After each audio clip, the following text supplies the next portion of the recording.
Actually ഒരു ബോബനും മോളിയും type of brother sisters ആയിരുന്നോ, അതോ Tom and Jerry type of brother sisters ആയിരുന്നോ? എങ്ങനത്തെ ബ്രദർ സിസ്റ്റേഴ്സ്? ഞങ്ങളൊരു രാജു രാധയായിരുന്നു. പണ്ട് ഇതുപോലെ അമ്മ പണിക്ക് പോകുമ്പോ ശനി ഞായറൊക്കെ ആകുമ്പോ ഞങ്ങളെ വീട്ടിൽ TV കറണ്ടൊന്നും ഉണ്ടാവുന്നില്ല പണ്ട്. അപ്പൊ അപ്പുറത്തെ വീട്ടിലേക്കൊക്കെ സിനിമയ്ക്ക് പോകും. അല്ല അപ്പുറത്തെ വീട്ടിൽ പോകുമ്പോ ചിലവര് മറ്റേ പുറത്ത് കോണിമ്പല്ലുമ്മേ ചോപ്പ് ലൈറ്റ് കത്തും. ഇപ്പോഴും പണ്ട് അപ്പൊ നോക്കുമ്പോ കറണ്ട് ഉണ്ട് അവിടെ. അപ്പൊ ഞങ്ങൾ TV വെച്ചാലും പറയുമ്പോ കറണ്ട് ഇല്ലാന്ന്. പക്ഷെ നമുക്കിത് കാണാൻ പറ്റും കറണ്ട്. അപ്പൊ അങ്ങനെ ഞങ്ങൾ ഇങ്ങനെ ഓരോ വീട്ടിലേക്ക് ഇങ്ങനെ എനിക്ക് സിനിമ കാണാൻ ഭയങ്കര ഇഷ്ടമാണ്. ഇപ്പോഴും ഞാൻ ഇറങ്ങുന്ന പടമൊക്കെ അപ്പൊ പോയി കാണും. അപ്പൊ ഇങ്ങനെ ഓരോ വീട്ടിലേക്ക് ഇങ്ങനെ അപ്പൊ ഞങ്ങൾ രണ്ടാളും പടം ഇങ്ങനെ നടന്നു പോകും പാടത്തിന്റെ വരുമ്പത്ത് കൂടെ. അതായത് വയലിന്റെ സൈഡ് രണ്ടാളും നടക്കും. അപ്പൊ ഞങ്ങൾ അത് കൂടെ ഉള്ള ഓരോ താത്താരും ചേച്ചിമാരൊക്കെ പറയും ബോബനും മോളിയും പോകുന്നുണ്ട് നിങ്ങൾ പറയും. അങ്ങനെ പറയും. ഞങ്ങൾ പിന്നെ അമ്മ പണി മാറ്റി വൈകുന്നേരം വരുന്നവരേക്കും ഞങ്ങൾ രണ്ടാളും ഇങ്ങനെ ഓരോ വീട്ടിൽ കൂടെ സിനിമ കണ്ടെടുത്ത് ഞങ്ങൾ തെണ്ടിയും കൂടെ കാണാനുള്ള പടം. പിന്നെ അമ്മ വൈകുന്നേരത്തെ പോലെ ഒരു 6:30-7 മണി ഞങ്ങൾ അങ്ങനെ തന്നെയാ. ഇപ്പൊ എന്ത് കാര്യം ഉണ്ടെങ്കിലും ഞങ്ങള് അങ്ങോട്ട് ഡിസ്കസ് ചെയ്തിട്ട് ഒരു ലാസ്റ്റ് ഡിസിഷൻ എടുക്കുള്ളൂ. ഇപ്പൊ കല്യാണം കഴിഞ്ഞെന്ന് എഴുതിയിട്ടും അതിൽ മാറ്റും. ഇപ്പൊ അവനൊരു അത്യാവശ്യം ഉണ്ടെങ്കിൽ അവന് എന്നെ വിളിക്കും, എന്നെ വിളിച്ചിട്ടായിരിക്കും വേറെ ആരെയും വിളിക്കുന്നത്. അപ്പൊ ഞാനും അങ്ങനെയാണ്. എനിക്ക് പെട്ടെന്നൊരു അത്യാവശ്യം വന്നാൽ ഞാൻ 25,000 വിളിക്കും. അപ്പൊ വിളിച്ച് ഞാൻ ഇങ്ങനെ ചെയ്യുന്നൊക്കെ. അല്ല ഇപ്പോഴും അങ്ങനെ കണ്ടിന്യൂ ചെയ്ത് ഞങ്ങൾ പോകുന്നുണ്ട്. ഇപ്പോഴും ആ ഒരു കാര്യത്തിൽ ഒരു ഇതും വന്നിട്ടില്ല. അപ്പൊ ചിലപ്പോ അമ്മ എന്തെങ്കിലും പറഞ്ഞത് കേട്ടില്ലെങ്കിൽ അമ്മ എന്നെ വിളിച്ചാ പറയണം നീ ഒന്ന് പറ. പിന്നെ ഞാൻ ആ ഒരു ഇതില് ഏട്ടനോട് പറഞ്ഞ് റെഡിയാക്കും. ഇപ്പോഴും പിന്നെ അത് മാറിയിട്ടില്ല എന്നുള്ള കേട്ടോ. ഇപ്പോഴും എന്നാൽ ഞങ്ങൾ വഴക്കൊക്കെ ഉണ്ടാക്കും. പിന്നെ ഞങ്ങൾ പറയും വഴക്കുണ്ടാക്കും ഞങ്ങളുടെ കാര്യത്തിൽ ആരും ഇടപെടരുത്. ഞാനിവിടെ അടി കൂടുമ്പോ ആരും ഇടപെടരുത്. കാരണം ഇപ്പൊ ഞാനിവിടെ ഒട്ടുമിക്ക സ്ഥലത്ത് അടി ഉണ്ടാവാറുണ്ട്. അപ്പൊ അടി അറിയാലേ 2 ആഴ്ച മറ്റേ അടിയിലോണ്ട് പറയും ഏട്ടാ പുതിയിരുന്നോ ചേച്ചി അങ്ങനെ പറയത്. അപ്പൊ തന്നെ ഞാനല്ലെങ്കിൽ ഇവിടെ പറയും മിണ്ടാതിരുന്നോ ഞങ്ങളുടെ ഇടയ്ക്ക് സംസാരിക്കണ്ടാന്ന്. കാരണം അറിയോ ഞാനും വിളമ്പഴാടി നമുക്ക് അമ്മ വന്ന് സംസാരിച്ചു കഴിഞ്ഞാല് ഞാനിവിടെ 2 മിനിറ്റ് കഴിഞ്ഞ് എന്തെങ്കിലും പോകുമ്പോൾ ഞങ്ങൾ ഓട്ടോമാറ്റിക്കലി ചിരിക്കും. പിന്നെ അമ്മ മിണ്ടില്ല. അമ്മ തെറ്റിട്ടുണ്ടായിരിക്കും. ഒരാളെ പങ്ക് പറഞ്ഞിടും. അപ്പൊ ആ പങ്ക് പറയുമ്പോ ആ ആള് പിന്നെ അപ്പുറത്ത് ഓപ്പോസിറ്റ് നിൽക്കുന്ന ആള് പിന്നെ മിണ്ടില്ല കുറച്ചു നേരം. ഞങ്ങൾ ഇതുപോലെ മറ്റേ അളിയപ്പം മിഞ്ഞാന്ന് വന്ന് അപ്പൊ ഇവൾക്ക് ലഡുവില് കറുത്ത മുന്തിരി കിട്ടില്ല. അങ്ങനത്തെ ചെറിയ ചെറിയ പ്രശ്നങ്ങള്. മറ്റേ നമ്മള് ബിരിയാണി ആവുമ്പോ അതിൽ മുട്ട കിട്ടിയില്ല. അതൊക്കെ ഇവൾക്ക് ഓരോ പ്രശ്നങ്ങള്. അതെന്റെ ഒരു പ്രശ്നം ശരിക്കും. പക്ഷെ ഞാൻ പ്രശ്നമാക്കിയിട്ടില്ലെന്നുള്ളൂ. അത് ചെറിയ പ്രശ്നമുള്ളൂ. പക്ഷെ ഇവർ ഇടപെടും. അമ്മ ഇവരെ കൊണ്ട് ബുദ്ധിമുട്ടിയിട്ടുണ്ടോ കുട്ടിക്കാലത്ത്? ഇല്ല. ഇനി അമ്മ കുറച്ച് വലുതായപ്പോ നല്ല അടിക്ക് രണ്ടാളും കൂടെ. അതാണ് ബുദ്ധിമുട്ടുണ്ടായിട്ടുള്ളത്. അല്ലാതെ ബുദ്ധിമുട്ടിപ്പിക്കാൻ അമ്മ ഞങ്ങൾക്ക് ഉണ്ടാവാറില്ല. അമ്മ രാവിലെ 6 മണിക്ക് പോകും. പിന്നെ ചിലപ്പോ 8 മണിക്കാവും പണി കഴിഞ്ഞിട്ട് വരാം. ചിലപ്പോ 5 മണിക്ക്. ആ സമയം ഫുള്ള് ഞങ്ങൾ ഒരുമിച്ച്. അപ്പൊ ഞങ്ങൾ നടക്കുന്നവരല്ല TV കണ്ടിട്ട് വൈകുന്നേരത്തെ ഒരു 6:30 മണിയൊക്കെ ആകുമ്പോഴേക്ക് വരുമ്പോഴേക്കന്നെ ഞാൻ വിളമ്പാടെ വേഗം പോയിട്ട് 4 മുറ്റാണ് ഒരു വീട് ഉണ്ടാവുക. അപ്പൊ ഞങ്ങളെ വീട് മുറ്റം പട്ടപ്പരമായിട്ടുള്ള ഓലപ്പരയാണ്. അപ്പൊ 2 മുറ്റം വെള്ളം അടിക്കണം, 2 മുറ്റം ഞാൻ അടിക്കണം. അത് 2 അടിക്കും. പിന്നെ 4 കുടം വെള്ളം കൊണ്ടണം. 2 കുടം കൊണ്ടുണ്ടെങ്കിൽ 5ാമത്തതാവും പകുതി ഞാൻ. അപ്പൊ ഒരു വരമ്പത്ത് കൂടെ കൊണ്ടണം. അപ്പൊ വരമ്പത്ത് അവിടെ കൊടുന്നേക്കും. പിന്നെ വെള്ളം നമ്മൾ ഇങ്ങനെ കോരണം. അപ്പൊ 2 കോരില് ഞാൻ കോരിയ 2 കോരിൽ ഓള് പിടിക്കണം. കാരണം എല്ലാം സമസമായിട്ടേ ചെയ്യുള്ളൂ. പിന്നെ അമ്മ വരുമ്പോഴേക്കും അതൊക്കെ ചിമ്മർത്ത് ഇങ്ങനെ ഇരിക്കും. അഥവാ അമ്മ വരാൻ ടൈം വൈകിച്ചാൽ അപ്പുറത്തെ വീട്ടിലേക്ക് അമ്മയുടെ തന്നെ ചെറിയൊരു നോക്കിയുടെ ചെറിയ ഫോൺ ഉണ്ട്. അപ്പൊ അമ്മ അപ്പുറത്തെ വീട്ടിലേക്ക് വിളിച്ചു പറയും വരാൻ വഴുകും പറയും. അപ്പൊ ഞങ്ങൾ ഇതുപോലെ രാത്രി വരുമ്പത്തൂടെ ഇങ്ങനെ മറ്റേ നമ്മള് ലൈറ്ററിന്റെ അടിയിലുള്ള ടോർച്ച് ഉണ്ട് പണ്ട്, അതടിച്ച് വരുമ്പത്തൂടെ ഇങ്ങനെ പോകും. നമ്മളെപ്പോഴും ഒരുമിച്ച് തന്നെയായിരുന്നു. അപ്പൊ അടിയൊന്നും ഇടത്തില്ലായിരുന്നു. അപ്പൊ അടിയൊന്നും കുറച്ചുകൂടെ വളർന്നു കഴിഞ്ഞിട്ടാണ് പിന്നെ ഞങ്ങൾ ചെറിയ ചെറിയ കാര്യത്തിനൊക്കെ വഴക്കൊക്കെ ഉണ്ടായി. പക്ഷെ അതൊക്കെ അപ്പോഴേക്കപ്പോഴേ തീരുന്ന വഴക്ക്. അങ്ങനെ തെറ്റിരിക്കാറൊന്നുമില്ല. ഒരു കുറച്ചു നേരം 2 മാസം കഴിഞ്ഞ് മിണ്ടും.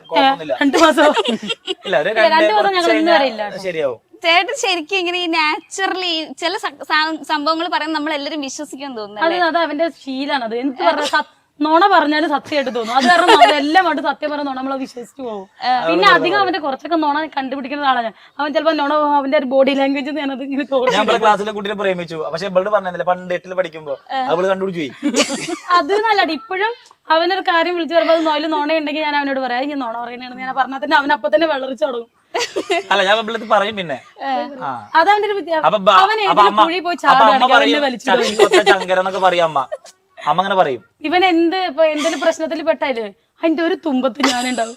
അത് അവൻ അങ്ങനെയാണ്. ഞാൻ പോയി ചാടിയ പോരെ എന്തിനാ വെറുതെ ഞാനിങ്ങനെ ആലോചിക്കും. ഈ പറഞ്ഞ പോലെ നിങ്ങൾക്ക് ഒരു ചൈൽഡ്ഹുഡിലൊന്നും അമ്മ എപ്പോഴും കൂടെ ഉണ്ടായിരുന്നില്ല. നിങ്ങൾ ഒരുമിച്ചായിരിക്കും കൂടുതൽ ടൈം സ്പെൻഡ് ചെയ്തിട്ടുണ്ടാവാം. പക്ഷെ ഇപ്പൊ അതിൽ നിന്നൊക്കെ ഒരുപാട് മാറ്റം വന്നു. നിങ്ങൾ എല്ലാവരും എപ്പോഴും ഒരുമിച്ചുണ്ട്. ആ ഒരു ലൈഫ് ചേഞ്ച് ഒക്കെ എങ്ങനെ തോന്നുന്നത് ഇപ്പം? പക്ഷെ അമ്മ അങ്ങനെ വന്നു കഴിഞ്ഞപ്പോഴത്തേനും എനിക്ക് പെട്ടെന്ന് പോകേണ്ടി വന്നു എന്നുള്ളതാണ്. അമ്മ കിടൂനെ ഉണ്ടായി കഴിഞ്ഞ് കേരളത്തിമ്മ കിടൂന് പ്രഗ്നന്റ് ആയ സമയത്താണ് എന്താ പറയാ അമ്മ പണിക്കൊക്കെ പോകും നിർത്തുന്നത്. കിടൂന് 1 വയസ്സായപ്പോഴേ അവിടുന്ന് 1 വയസ്സാവും നെക്സ്റ്റ് മന്തിൽ കല്യാണമായിരുന്നു. അങ്ങനെ നമ്മളങ്ങ് പോകുമായിരുന്നു. ഇപ്പൊ എന്താ വീട്ടില് വലിയ ആളും ബഹളവും ഭയങ്കര വഴക്കാവര്. അമ്മയുടെ സൗണ്ട് മതി ആ വീട് അനങ്ങി നിക്കാൻ. ഇവിടെ താഴത്തെ അമ്പലത്തിൽ കറണ്ട് പോയി അമ്മ എന്താ ഇത് പറയാത്ത ഞാൻ ആലോചിച്ചത്. പാട്ട് വെക്കാൻ വൈകുന്നേരത്തെ 5:30 അല്ലേ? അമ്മക്ക് ശരിക്കും തോന്നിയിട്ടുണ്ടോ മക്കൾക്ക് അമ്മയുടെ ഒരു പ്രസൻസ് മിസ് ചെയ്തിട്ടുണ്ട് എന്നൊക്കെ തോന്നിയിട്ടുണ്ടോ? ഇഷ്ടംപോലെ തോന്നിയിട്ടുണ്ട്. ഉണ്ട്. ഞങ്ങള് സ്കൂൾ വിട്ട് വരുമ്പോ അവിടെ ഒരു കടയുണ്ട്. വരുന്ന സമയത്ത് നമ്മളെ അപ്പൊ ആ പ്രായത്തിൽ നമ്മളെ വീട്ടിൽ വേണ്ടത് അവർക്ക് ഭക്ഷണം ഉണ്ടാക്കി കൊടുക്കാൻ വരുമ്പോ കഴിക്കാൻ വിളമ്പി കൊടുക്കാനൊക്കെ. അപ്പൊ അന്ന് അമ്മ ഭയങ്കര ബുദ്ധിമുട്ടായിരുന്നു. അമ്മ പണിയില്ലെന്ന് പറഞ്ഞു കഴിഞ്ഞാൽ അന്ന് ഞങ്ങൾക്ക് സ്കൂളിൽ പോകണ്ടല്ലേ, ഞങ്ങൾ സ്കൂളിൽ പോകണ്ടെന്ന് പറഞ്ഞ് വഴക്ക് പിടിക്കും. കാര്യം ഒരു ദിവസം അമ്മേനെ അടുത്ത് കിട്ടുമ്പോൾ ഞങ്ങൾക്ക് സ്കൂളിൽ പോകാൻ ഭയങ്കര മടിയാ. അന്ന് ഞങ്ങൾ കുറെ വഴക്കൊക്കെ ഉണ്ടായി. പക്ഷെ അപ്പം ചിലപ്പോഴൊക്കെ അമ്മ അടുത്ത് പോകണ്ടെന്ന് പറഞ്ഞാൽ വീട്ടിൽ ഇരുന്നിട്ടുണ്ട്. അതുപോലെ സ്കൂൾ വിട്ട് വരികയാണെങ്കിലും ഞങ്ങള് റോഡിലൊരു കടയുണ്ട്. ആ കടയിൽ നിന്ന് അമ്മ നമുക്ക് മിഠായി മേടിക്കും. എല്ലാ ദിവസവും വാങ്ങിട്ട് വരുന്നുണ്ടാവും. കവറിൽ ഞങ്ങൾക്കൊരു മിഠായി ഉണ്ടാവും. അപ്പൊ ഞങ്ങൾ ചില ദിവസമൊക്കെ സ്കൂൾ വിട്ട് വരുമ്പോൾ ആ കടയിൽ മിക്ക ദിവസം ചോദിക്കും അമ്മ വന്നിട്ടുണ്ടോന്ന്. കാര്യം വന്നിട്ടുണ്ടെങ്കിൽ അവിടെ നിന്ന് തന്നെ അറിയാം. അപ്പൊ ഭയങ്കര ഹാപ്പി ആയിട്ടാവും അത്രയും ദൂരം ഞങ്ങൾ പോവാ. കാരണം അമ്മ പണി മാറ്റി വീട്ടിലേക്ക് പോണ നാട് മൊത്തം അറിയും. അപ്പൊ ഞങ്ങൾക്ക് ഭയങ്കര ഹാപ്പി. അമ്മ എന്തെങ്കിലും കഴിക്കാൻ ഉണ്ടാക്കി വെച്ചിട്ടുണ്ടാവും, ചായ ഒക്കെ ഉണ്ടാവുമല്ലോ. അത് ഭയങ്കര സന്തോഷമാണ്. കാരണം സ്കൂളിട്ട് വീട്ടിലേക്ക് ചെല്ലുമ്പോഴേ നമ്മള് പാടത്ത് കൂടെ പോവുക. അപ്പൊ പാടം നോക്കിയാൽ തന്നെ ഞങ്ങളെ വീട് ഇങ്ങനെ ഒരു പാടത്തിന്റെ മേലെയാണ്. അപ്പൊ നമ്മളിങ്ങനെ സ്കൂളിൽ പോകുമ്പോൾ നോക്കി കാണാം വീടിന്റെ വാതിൽ തുറന്നിട്ടാണ് കിടക്കണ, അടഞ്ഞിട്ടാണ് കിടക്കണം. അപ്പൊ പട്ടപ്പര ചെയ്തുകൊണ്ട് ഈ ഓലയുടെ ഇടയിൽ കൂടെ ഒക്കെ പുക പോകും. അപ്പൊ നമ്മൾ ദൂരം നോക്കുമ്പോഴേ നമുക്ക് കാണാൻ പറ്റും പുക പോകുന്നുണ്ടെങ്കിൽ ഉറപ്പാണ് അമ്മ വന്നിട്ടുണ്ടോ. സന്തോഷാണ്. പക്ഷെ ഇപ്പൊ എന്റെ കുട്ടികൾക്ക് ഞാനത് നന്നായിട്ട് ഇതാക്കുന്നുണ്ട്. കാരണം അച്ഛനും കൂടെ ഉണ്ട്, എനിക്ക് അച്ഛനെ കിട്ടില്ല. അപ്പൊ എന്റെ കുട്ടികൾക്ക് സ്കൂളിൽ നമുക്ക് വീട്ടിലേക്ക് നടക്കാം, ഒരുപാട് നടക്കാണ്ട് വീട്ടിലേക്ക് 1 കിലോമീറ്റർ കൂടുതൽ നടക്കണം. അപ്പൊ അവരിങ്ങനെ വരുമ്പോ നമുക്ക് 1 കിലോമീറ്റർ ഉച്ചയിലൊക്കെ വരുമ്പോ ചായ അവർക്ക് കഴിക്കാൻ എന്തെങ്കിലുമൊക്കെ ഉണ്ടാക്കിയിട്ട് നമ്മള് വീട്ടിലുണ്ടായത് നമുക്കൊരു സന്തോഷമാണ്. നമ്മുടെ മക്കൾക്ക് കൊടുക്കാൻ അവർക്കൊരു സന്തോഷമാണ്. പക്ഷെ അതൊന്നും അവർക്ക് ഉണ്ടായിട്ടേ ഇല്ല. ജോലിക്ക് പോകാത്ത ദിവസങ്ങൾ കുഴപ്പമില്ല. പരാതി ഇപ്പൊ തീർക്കണം എന്നൊക്കെ പറയാറുള്ളത്. ഇപ്പൊ ഉണ്ടല്ലോ വീട്ടില്. ഇപ്പൊ പിന്നെന്താ ഇപ്പൊ എന്റെ കുട്ടി സ്കൂളിൽ വരുമ്പോ തന്നെ അതിന് എന്റെ അവള് പല പല സാധനങ്ങൾ ഡെയിലി കുട്ടിക്ക് ഉണ്ടാക്കി കൊടുത്തയക്കും. തിരിച്ചു വരുമ്പോ തന്നെ അയക്കണ സമയത്ത് ഞാൻ അങ്ങനെ ആലോചിച്ചു. ഞാനൊക്കെ ഇങ്ങനെ വരുമ്പോ ഒന്നും ഉണ്ടാവാറില്ല. ഇപ്പൊ ഞാൻ കുട്ടീനെ സ്കൂളിൽ നിന്ന് എടുക്കാൻ വേണ്ടിട്ടൊക്കെ പോകുമ്പോ വൈകുന്നേരത്ത് വരുമ്പോ തന്നെ ഐസ് വേണം, മുട്ടായി വേണം ഒക്കെ വാങ്ങി കൊടുത്തിട്ട് വീട്ടിൽ. അപ്പൊ ഞാൻ സത്യം പറഞ്ഞ എന്റെ കാര്യങ്ങൾ ആലോചിക്കാറുണ്ട്. ഞാനൊക്കെ വരുമ്പോ ഇപ്പൊ ഒരു അന്നൊക്കെ പറഞ്ഞാൽ 50 പൈസ 25 പൈസയൊക്കെയാണ് ഒരു മുട്ടായിക്ക്. പക്ഷെ അതൊന്നും നമ്മളെ കയ്യിൽ വാങ്ങാണ്ടില്ല.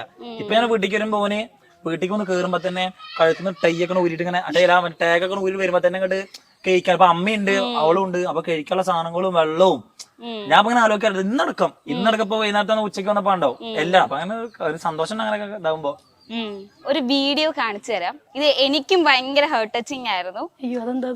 ആ ഒരു വീഡിയോ നിങ്ങൾ ഇതിന് എങ്ങനെയാണ് റിയാക്ട് ചെയ്യുന്നതെന്നാണ് എനിക്ക്. ഇത് സത്യം പറയട്ടെ ഈ വീഡിയോ. അയ്യോ എനിക്ക് അത് കണ്ട സങ്കടം വരും.